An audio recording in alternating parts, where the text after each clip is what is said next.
Bismillahirrahmanirrahim. Baik, kita akan melanjutkan materi kuliah untuk bab interpolasi. Ya. Setelah kemarin kita membahas, sebelumnya kita sudah membahas direct method atau metode langsung dengan menggunakan pendekatan polinom secara langsung, polinomnya. Nah, kita sekarang akan membahas interpolasi dengan menggunakan metode Newton.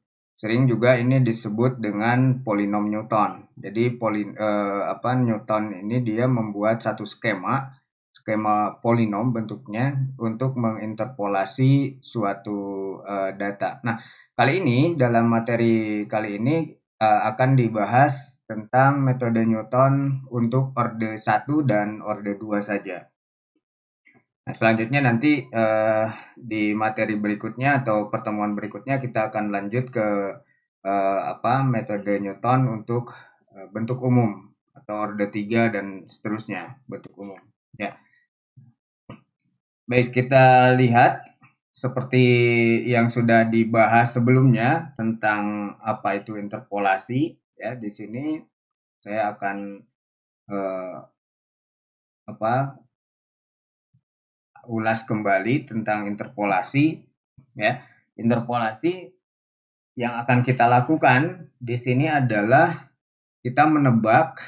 Ya, kalau kita punya data diskrit, kalau kita punya data diskrit seperti ini diberikan, ini tercatat misalkan ada satu data di sini, kemudian ada data lagi, ada data yang lain, kemudian ada data lagi di sini. Misalkan ini ada X0, kemudian ada X1, kemudian ini ada X2, di sini ada X3. Nah, ini dia pasti punya hubungan dengan fx0. Ini fx0. Di sini ada fx1. X1 kemudian di sini ada di atasnya ada fx2 dan di bawah sini ini ya. Di bawah sini ternyata ini ada fx3. Saya tulis sini aja fx3. Oke.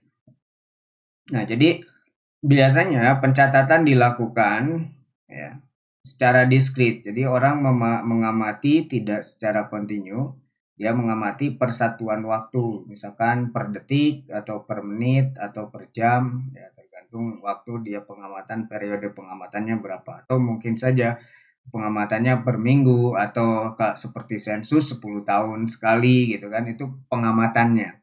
Nah, kalau ditanyakan ya ada yang ditanyakan apa menanyakan sesuatu yang tidak tercatat di sini ya. Misalkan di antara X0 dengan X1 ini berapa fx-nya gitu. Pertanyaannya seperti itu. Nah, maka kondisi yang seperti ini kita akan melakukan interpolasi ya. Interpolasi artinya, kalau interpolasi di sini beda dengan regresi, ya nanti regresi akan dibahas juga dalam bab ini. Kalau interpolasi itu eh, garis yang kita pakai untuk menaksir atau ini akan menjadi satu persamaan. Persamaan yang akan kita gunakan itu harus tepat melalui titik-titik yang diketahui.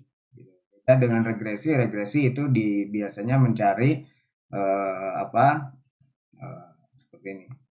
Ini nanti ada data, nanti ada diambil misalkan nilai rata-ratanya yang paling kecil, kuadrat terkecil. Nanti error terkecilnya maka itulah garis yang paling baik gitu dipakai. Itu nanti ada di bab regresi. Kalau interpolasi ini garisnya itu harus tepat melalui titik-titik atau data-data yang diketahui. Harus melalui itu. Nah, ya. Bisa jadi seperti ini juga. Tergantung dari orde yang kita gunakan. Nah, sekarang kita akan membahas mengenai interpolasi dengan menggunakan metode Newton, ya, metode Newton. Ini kita akan membahas tentang interpolasi Newton. Interpolasi Newton. Oke. Nah, bentuk umum dari atau misalkan ini kita lihat dulu yang pertama ya, orde pertama deh. Kita lihat dulu orde pertama, bentuk umumnya. Untuk yang orde pertama, ini fungsinya adalah F1. Satu ini menunjukkan indeks 1 ini menunjukkan orde ya. Jadi ini F1 orde pertama berarti F1X ini sama dengan apa namanya? Saya gunakan B0 ditambah dengan B1, kemudian ini melalui X min X0. Nah, pada dasarnya interpolasi Newton ini dia didasari atau harus atau memerlukan dua buah data. Di sini ada data, misalkan ini X0, ini ada X0. Jadi di sini pasangannya adalah Fx0. Kemudian di sini ada X1.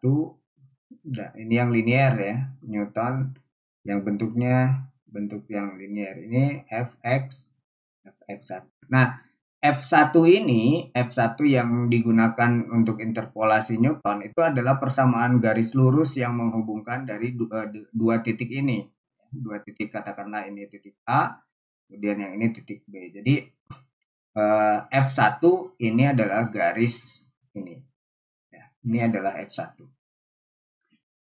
Sehingga ketika kita mau menebak berapa nilai yang ada di sini, kita tinggal lihat atau karena F1-nya udah tahu dan kamu akan ingin mengetahui nilai X, nilai fungsi untuk X yang berada di antara X0 dengan X1, itu tinggal substitusikan saja ke F1, lalu nanti kamu akan mengetahui nilai F ini berapa. Misalkan ini kita mencatat datanya sensus penduduk misalkan ya. Sensus penduduk ini di tahun 2000 misalkan. Tahun 2000, kemudian yang ini tahun 2010. Nah, tapi ada yang bertanya berapa jumlah penduduk yang ada di tahun 2006 misalkan, seperti ini. Ini 2006 berapa jumlah penduduknya? Karena ini adalah F ini fungsi ini terhadap tahun, ini misalkan Fx, X-nya ini adalah sumbu tahun dan ini adalah jumlah penduduk Fx-nya. Maka ketika kita sudah mengetahui F1 ini bentuk fungsinya, tinggal kita substitusikan X-nya ini ke dalam F1 sehingga nanti akan diketahui jumlah penduduknya di sini berapa. Ya, dengan informasi F1 ini. Cuman masalahnya di sini F1 itu ini adalah persamaan garis ya. Kalau kita ingat materi persamaan garis ya, waktu zaman-zamannya SMA, di situ kita punya persamaan garis itu Y means Y1 gitu ya. Sama dengan M, di sini ada X min X1. Ini kan persamaan garis. Jadi Y-nya itu adalah F1 ya. Kalau kita bentuk ini dalam bentuk yang dalam bentuk yang lain, yang dalam bentuk fungsi Y di sini, Y terhadap X, kita bisa menuliskan bentuk ini menjadi Y sama dengan ini Y1 ditambah M X min X1. Nah, kalau kita ingat bagian M ini adalah gradien di dalam persamaan garis ya. Dan gradien itu persamaannya M itu adalah di sini Y2 means Y1 dibagi dengan X2 means X1. Kalau begitu, ini fungsi atau persamaan garis yang melalui dua buah titik, ini adalah fungsi terhadap X, ini adalah Y1 ditambah dengan M-nya itu adalah Y2 means Y1 dibagi X2 means X1 Ini X min X1. Nah, ternyata bentuk ini adalah bentuk yang mirip dengan polanya dengan persamaan interpolasi Newton. Ya. Di sini artinya B0 yang kita punya ini tidak lain adalah nilai Y1. Y1 di sini berarti kalau kita gunakan ini adalah Fx, ya maka ini Y1 adalah Fx1 di sini. Ya. Berarti kalau kita bentuk dalam persamaan ini fx ya. Fx ini adalah fx1 ditambah ini fx2. Fx2 dikurangi dengan fx1 dibagi dengan x2 min x1 dikali dengan saya ke bawah ini dikali dengan x min x1. Ya. Ini bentuknya seperti ini persamaan garis. Oleh karena itu, dalam interpolasi Newton, ya, B0-nya itu, ini kita lihat dengan ya, saya pakai dengan aja, dengan, tidak pakai di mana, biasanya di mana, dengan B0-nya siapa? Ya, B0-nya adalah Fx0, karena di sini kita libatkannya X0 ya, tidak dengan X2, X1, X2, tapi X0 dengan X1 di sini yang dilibatkan. Maka ya ini notasinya X0 dengan X1 ya. Harusnya di sini jadi juga tadi ya ilustrasinya, tapi oke lah itu bentuk umum saja. Ini F berarti B0 itu adalah Fx0 sementara B1 itu adalah selisih ya antara ini gradien kan, B1 ini berarti gradien. Ini gradien dari X0 dengan X1. Di sini adalah delta Y. Delta Y-nya berarti Fx1 dikurangi dengan Fx0 dibagi dengan X1 min X0. Nah, ini adalah skema dari interpolasi Newton. Ini sampai sini ya, B-nya ini adalah skema dari interpolasi Newton ya. Nah, sekarang dengan interpolasi Newton ini kita bisa langsung mengetahui koefisiennya dari data. Ya, B0-nya itu sendiri adalah Fx0 dan ini sudah merupakan data ya. Yang kita hitung itu hanya bagian ini B1-nya, kemiringannya. B1 itu Fx1-nya udah diketahui, ini adalah data. Ya, ini dari data kan, ini data diskripnya waktu pencatatan. Fx0-nya juga itu data dibagi dengan X1 min X0. Nah,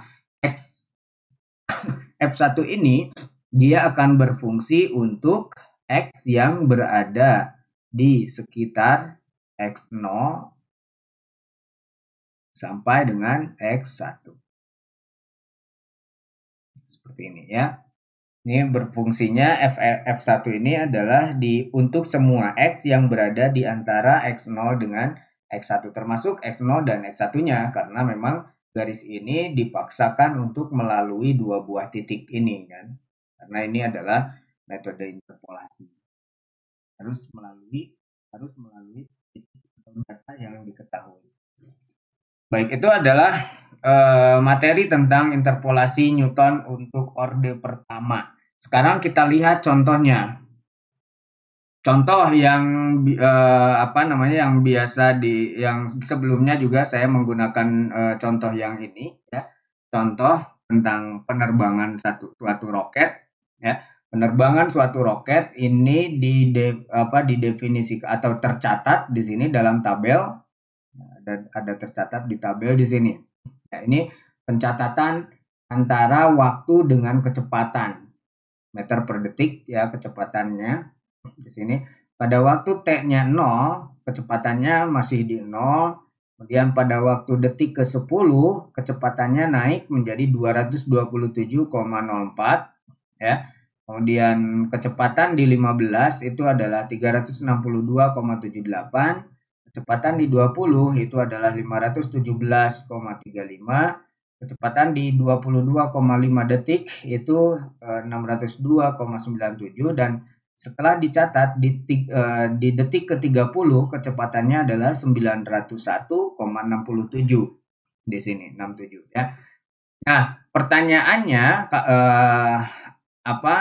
pertanyaannya adalah find the velocity. Di sini temukan atau tentukan, carilah kecepatan di detik ke-16 di sini dengan menggunakan Newton. Ini selisih bagi ya. Metode Newton selisih bagi. Kenapa disebut selisih bagi? Ya tadi belum dijelaskan. Di sini di materi tadi di sini ada B1 ini ternyata merupakan selisih bagi yang ini. Ya ini selisih dan dibagi di sini sehingga penamaannya itu melekat ya akibat dari skema selisih bagi ini. Penamaannya pun jadi melekat ke metodenya. Jadi metode interpolasi dengan menggunakan Newton selisih bagi gitu. Ini metode selisih bagi. Metode Newton ini selisih bagi di sini. For linear untuk yang interpolasi linear artinya orde pertama ya, linear itu orde pertama. Nah, kalau kita sajikan catatan tabel ini dalam bentuk dalam bentuk grafik ya. Ini X-nya adalah sumbu waktu, kemudian vertikalnya itu adalah kecepatan. Ini pencatatan seperti ini. Maka ini tidak ada garis yang terhubung. Ini masih diskrit ya. Kecepatan dengan waktu berhubungan dengan waktu di sini.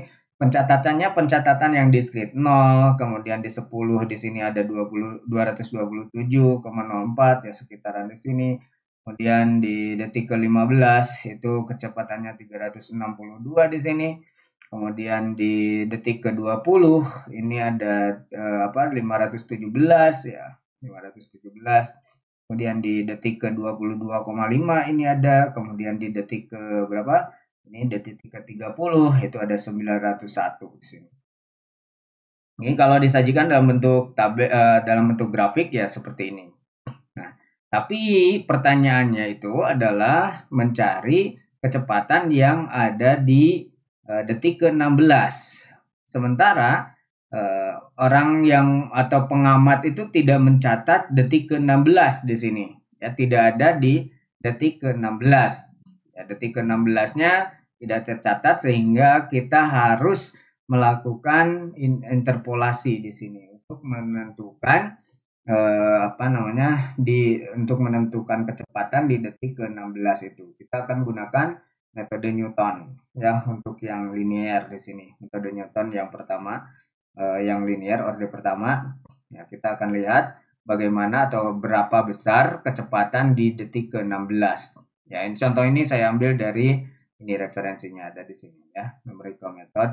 Ya, kalian bisa akses juga di situ. Silakan. Nah, kita akan lihat bagaimana cara menyelesaikan contoh ini ya. Nah, perhatikan. Pertama, kita menggunakan skema linear atau orde 1. Ya, orde pertama. Artinya karena tadi fungsinya adalah fungsi kecepatan dan dengan waktu, maka kita akan menggunakan notasi kecepatannya. B itu akan bergantung terhadap waktu. Di sini ada B, B-nya B0, kemudian ditambah dengan tadi ada B1, kemudian ini skemanya ya, T min T0. Nah, masalah yang akan kita hadapi di sini adalah menentukan T1-nya berapa, T0-nya berapa. Ya. Karena tadi T yang ditanyakan adalah T16, T-nya T16 ini berapa? Ya, maka kita lihat di sini ya yang berhubungan atau yang mengurung 16. 16 itu ada di antara 15 dan 20 ya. Sehingga kita akan menggunakan data di 15 dengan 20. Untuk T0-nya kita gunakan 15. Kemudian untuk T1-nya kita gunakan 20. Sehingga di sini kita akan menuliskan informasi yang sudah diketahui yaitu T0-nya tadi adalah 15 dan kita tahu dari data VT0-nya atau V15-nya itu tadi kecepatannya adalah 362,78. Ya. Kemudian T1-nya itu adalah berapa tadi? 20 yang digunakan. Maka data dari kecepatan dari tabel itu adalah VT1 itu sudah diketahui juga 517,35. Sehingga seperti yang tadi kita lihat skemanya, ya ini untuk bentuk Newton. B0 itu siapa? B0 itu adalah V kecepatan di 0 atau B0 itu sendiri adalah 362 ya, yang ini 362,78. Kemudian B1-nya apa? B1 itu adalah selisih baginya. Selisih baginya. Skemanya ini yang menyebabkan penamaan di sini. VT1 dikurangi VT0 dibagi dengan T1 min T0. Sini berarti VT1 tadi 517,35 dikurangi VT0-nya adalah 362,78 dibagi T1-nya adalah 20 dikurangi T0-nya 15. Maka kalau kita hitung ini hasilnya adalah 30 kurang lebih 30,914. Nah,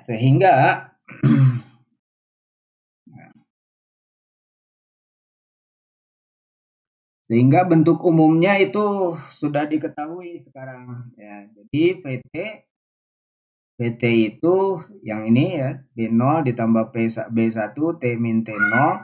Tadi B0-nya sudah tahu, B1-nya juga sudah tahu. Di sini VT sama dengan 362,78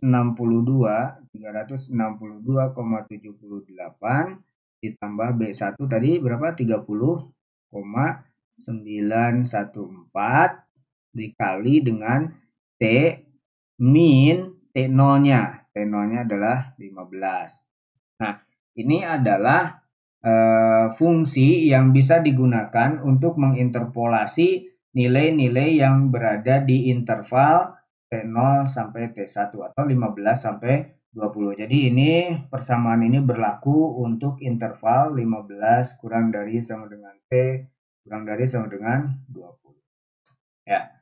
Untuk 15 di sini berarti 15 berarti ini kan berarti T15 ini 0 berarti 362,78 langsung diketahui. Nah, setelah dapat ini ya, tugas kita tadi adalah menaksir berapa kecepatan di T16 ya. Sehingga kita substitusikan saja, hitung ke bentuk ini. V16 itu sama dengan 362,78 ditambah itu ada 30,914 ya. Di sini berarti T yang kita gunakan adalah 16. Ya, 16 dikurangi 15 ya.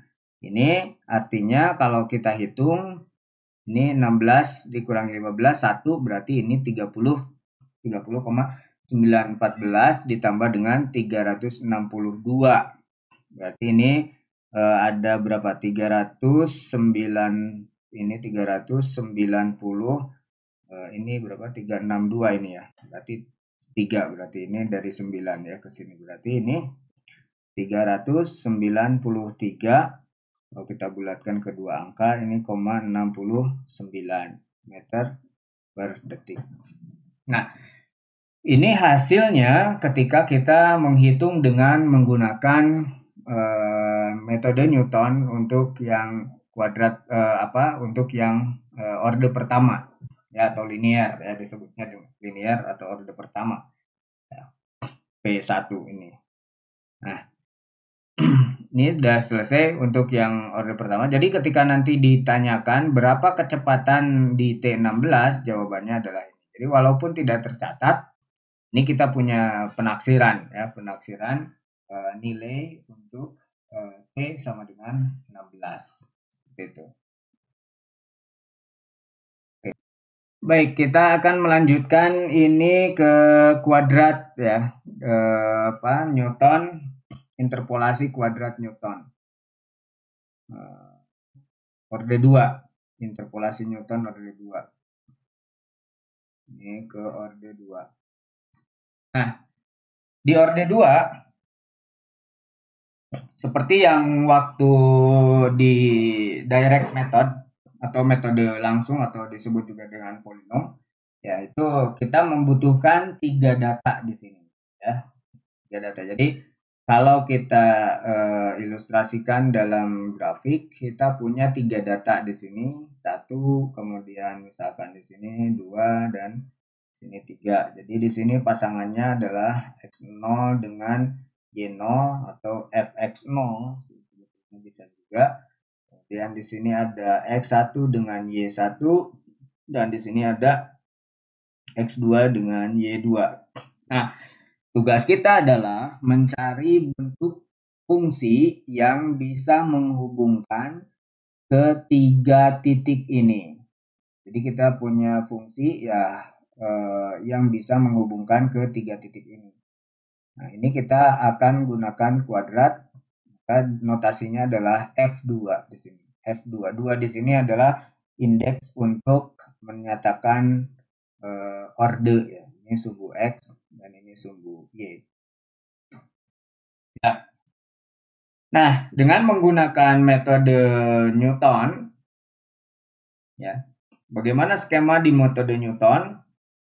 Skema untuk bentuk kuadrat, skemanya ini F2, kita akan mengkonstruksi Newton. F2X di sini adalah B0 ditambah dengan B1, ini berarti orde pertama masih X min X0, tapi ada tambahannya di sini plus B2 ya.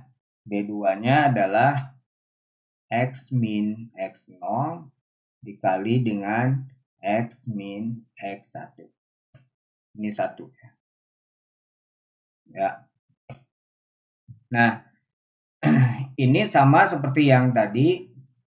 Saya tidak akan menurunkan detail di sini di mana atau dengan ya. Dengan B0-nya berapa? B0-nya adalah seperti yang tadi adalah Fx0 di sini, Fx0. Kemudian B1-nya masih sama, ini adalah gradiennya Fx1 dikurang Fx0 dibagi dengan X1 min X0. Modifikasi ini sebenarnya dari Lagrange ya. Kamu bisa pelajari sebelumnya adalah Lagrange. Nah, nanti karena Lagrange itu terlalu rumit dalam dalam penyelesaiannya, terlalu banyak komputasi, maka Newton mengembangkan satu metode yang skemanya cukup bisa dilakukan secara sederhana ya, karena ini ada rekursifnya, ada proses rekursif di sini.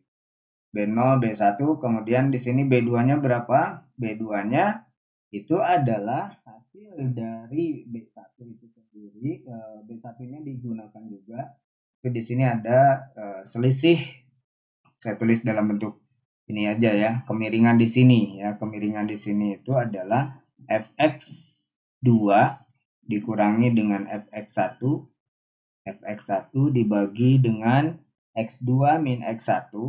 X2 min X1. Nah, ini kan kemiringan sebetulnya. Kemiringan di sini. Kalau yang B1 tadi kemiringan di sini, kalau yang ini B2 itu kemiringan di sini tapi tidak selesai sampai sana. Ini ada dikurangi dengan kemiringan di yang pertama fx1 dikurang dengan fx0 dibagi dengan x1 min x0. Jadi ini seperti diambil nilai rata-ratanya. Rata-rata kemiringannya berapa? Dari apa? Dari x2 ini dibagi dengan x2 min x0. Ya. X2 min x0. Ini adalah B2. Di B2 itu adalah menghitung kemiringan di dua titik setelahnya, di dua titik ini atau dari X2 dengan X1, kemiringan di sini ya berapa, kemudian dikurangi dengan kemiringan di sebelumnya di sini dibagi dengan X2 min X0. Nah, ini adalah bentuk atau jarak dari X2 X0. Ini kan X2 X0 itu dari sini. X ini X2, ini X0 dibagi ini. Jadi ini diambil nilai rata-ratanya. Ya. Ini berapa kemiringan di sini berapa selisihnya. Nah, ini makanya disebut sebagai tadi ya, disebut sebagai divide difference itu atau selisih bagi ya, selisih bagi. Karena di dalam prosesnya itu ada selisih bagi. Perhatikan di sini.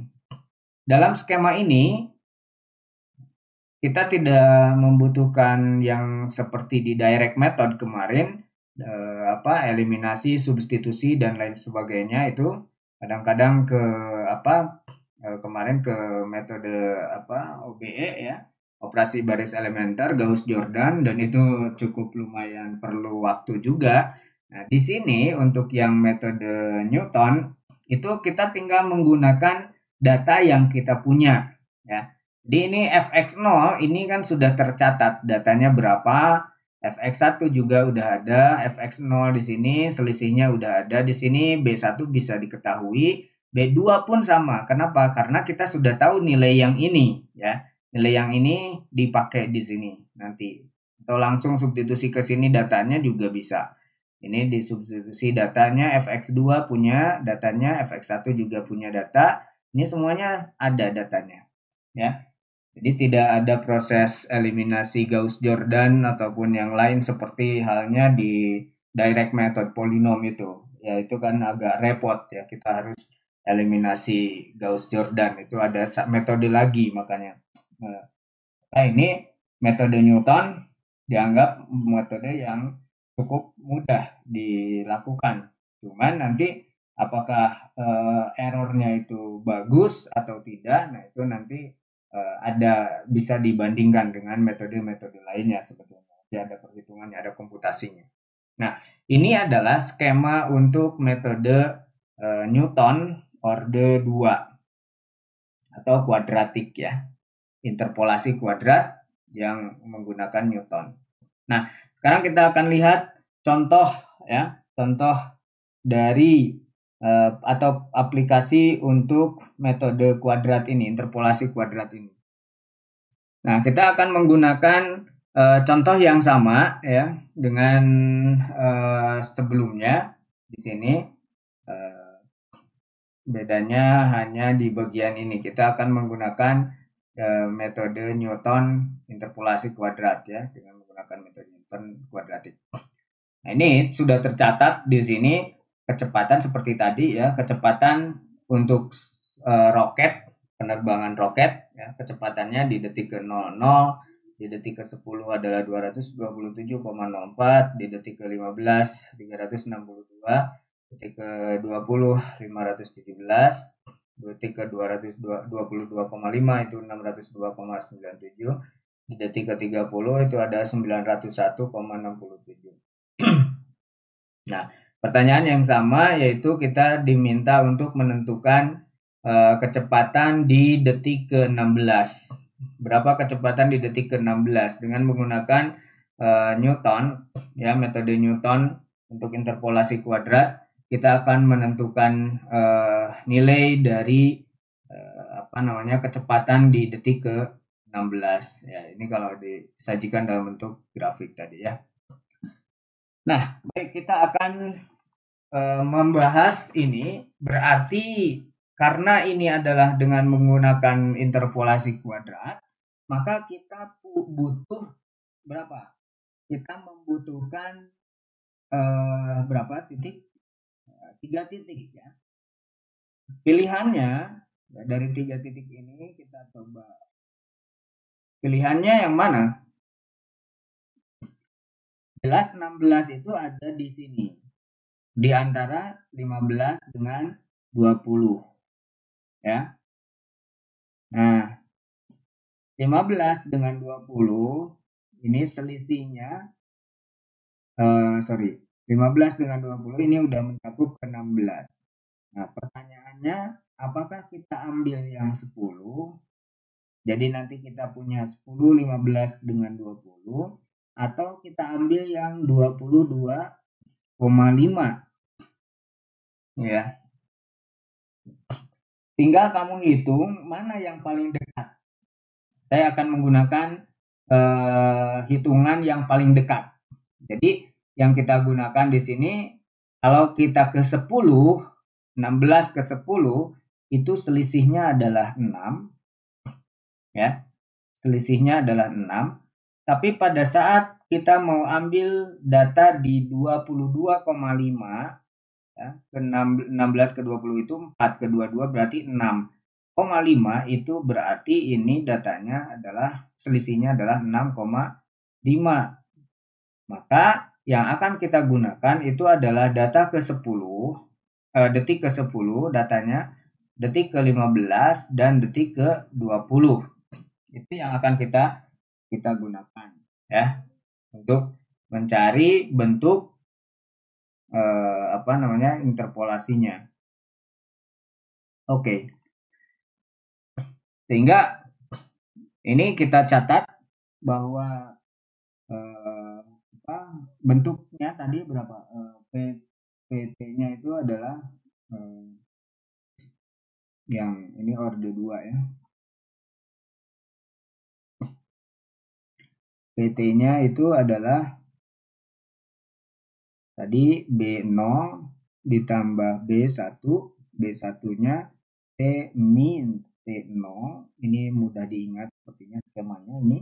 B2-nya adalah selisih antara T min T0 masih sama seperti yang awal, tapi ditambah di sini dengan T min T1. Ya. Oke. Kalau kita catat di sini ya T0-nya berapa? T0 tadi adalah yang kita gunakan dari data 10, berarti dari detik ke 10 berarti ini 10 yang kita gunakan. Maka VT0 atau VT10 itu kan tadi sudah ada di tabel ya. 227,04. Apa betul? Betul. Oke, kemudian lanjut ke T1. T1 itu 15 tadi ya. 15. Maka V15 itu adalah kecepatan di 15 tadi 362,78. Kemudian di T2 itu di detik ke-20 kecepatannya V20 adalah berapa? 517 tadi ya. 0,35 ya. Oke. Maka di sini kita ada tugasnya adalah menentukan B0 berapa, B1-nya berapa, dan B2-nya berapa. Sekarang B0. B0 ya sama dengan VT0 di 0. Artinya VT0 itu V10 kan. Berarti ini sudah ada, B0 itu sudah ada langsung, tidak usah dihitung. Sekarang B1. B1 ini adalah VT1 dikurangi dengan VT0 dibagi dengan ini T1 min T0 atau ini sama dengan PT1-nya tadi ini PT1 362,78 dibagi dengan 0, PT0-nya 227,04 dibagi T1-nya adalah 15 dikurangi 10. Ini kalau kita hitung ya, adalah hasilnya B1 itu adalah 27,148. Oke, sementara B2. Bagaimana dengan B2? B2 kita hitung di sini B2 sama dengan berapa? Ini skemanya tadi adalah VT2 dikurangi dengan VT1 dibagi dengan T2 min T1.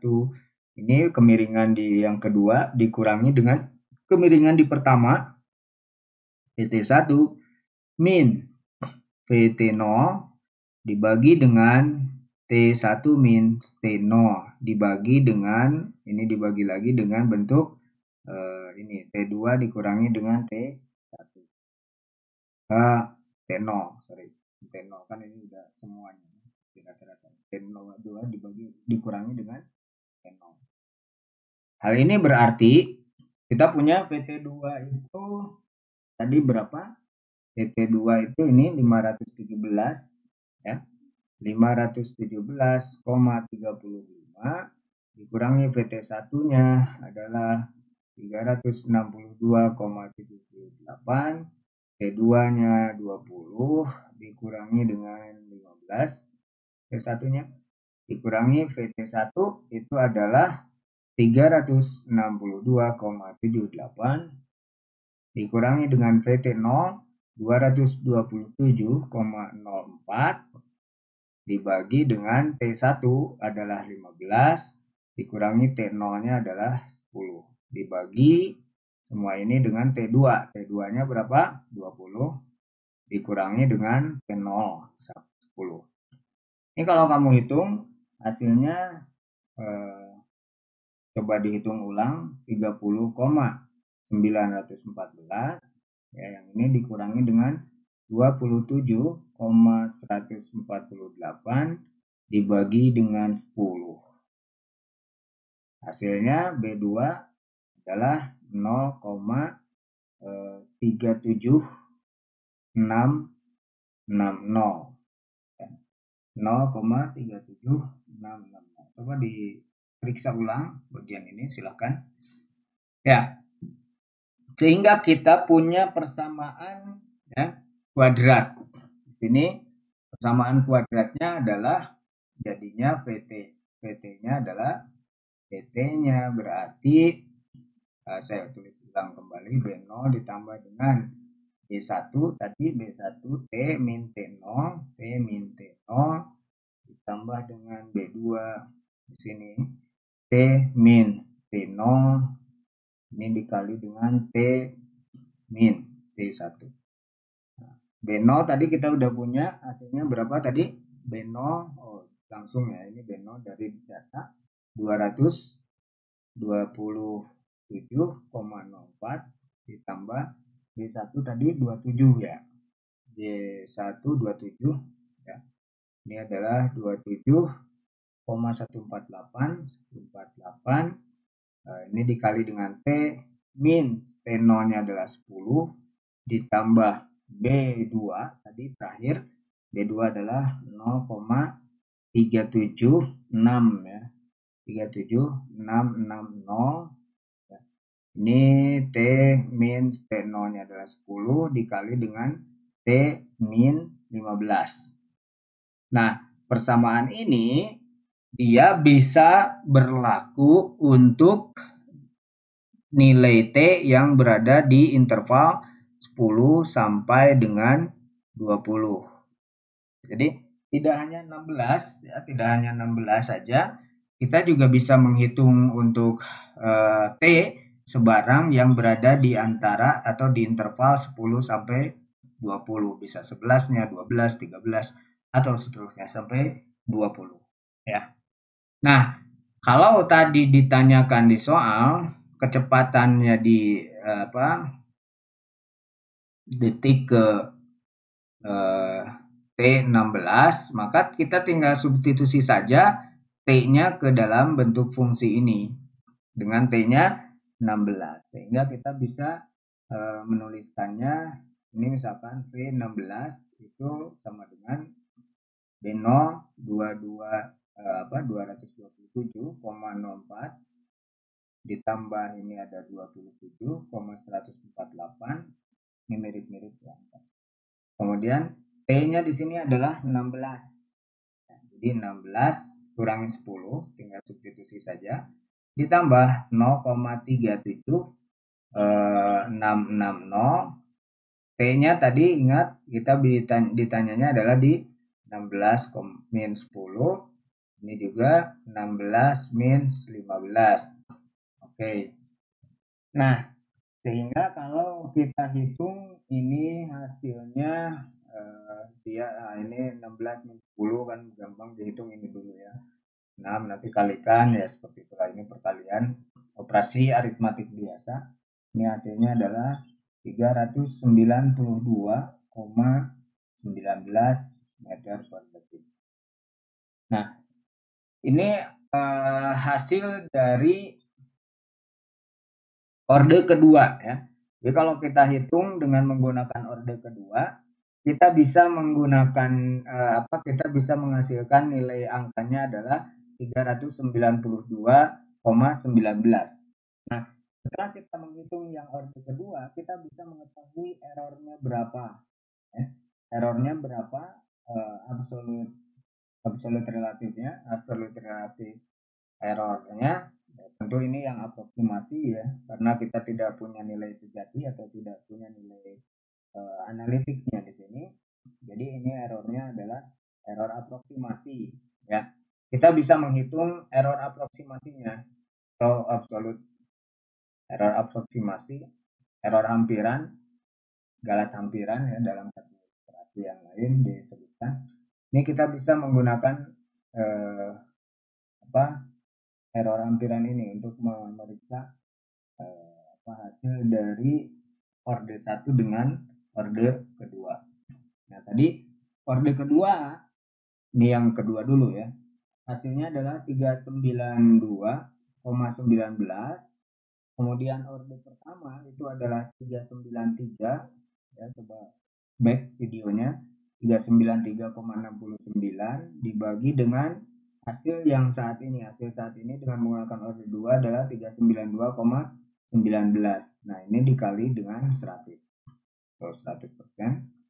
Ini hasilnya adalah 0,385 berapa? 385 ya. 0,385%. Ya, kalau ada ke belakangnya ya silakan aja ditulis. Tergantung dengan perintahnya di berapa angka, di berapa digit di belakang koma. Ini 3 digit 0,385. Oke. Nah, itu adalah errornya ya, cukup lumayan besar lah ya, masih besar. Mungkin dengan menggunakan orde yang lebih tinggi lagi, errornya akan lebih lebih sedikit lagi ya, errornya lebih kecil lagi. Nah, selanjutnya ya, nanti kita akan lanjutkan setelah ini ke dalam materinya adalah bentuk umum ya. Nanti materinya kita akan lanjutkan ke bentuk umum. Jadi bentuk umum dari metode Newton itu bagaimana, sehingga kita bisa menggunakan orde 3. Misalkan kita mau menghitung dengan orde 3, kita mau menghitung orde 4, tapi dengan tidak rumit ya bentuknya. Agar tidak rumit bentuknya, kita akan lihat dulu di sini atau di video berikutnya untuk bentuk umum dari Newton itu seperti apa, sehingga nanti bisa mempermudah kita untuk menghitung ya, untuk menghitung interpolasi sampai orde tinggi gitu. Terima kasih, sampai jumpa untuk kali ini, dan semoga materi ini bisa memberikan penjelasan yang cukup jelas ya, agar nanti bisa diikuti ya untuk tugas-tugas kuliahnya. Terima kasih.